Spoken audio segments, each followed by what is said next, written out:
మరి ఇంకా 6,000 సార్ ఇస్తున్నాడు కదమ్మా, దాంట్లోనే 6,000 అంటే తమాషా కాదు కదా. 14 ఏళ్ళు ఇప్పుడు.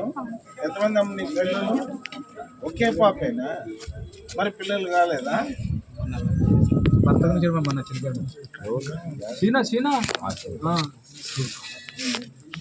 అంటే ఒకే ఫ్యామిలీ.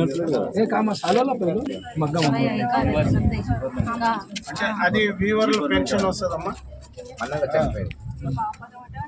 ఇప్పుడు మగ్గల్లో నువ్వు చీరలు నేస్తావా? ఇంట్లోనే మగ్గాలు ఉంటాయి. ఏ రోజు బాడీకి ఇస్తారు, పెద్ద ఇల్లు ఉంది. అదే మరి నెలకి ఎన్ని చీరలు నేస్తావు? అప్పుడు పంపడం కొడుతుండే అంటే అతని ముడి సరుకు ఇస్తుండే, చీరలు తీసుకుంటుండే.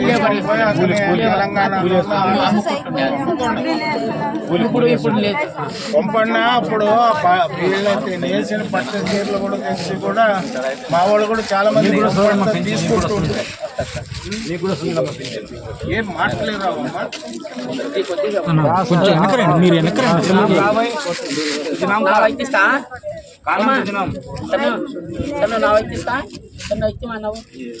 నవ్వు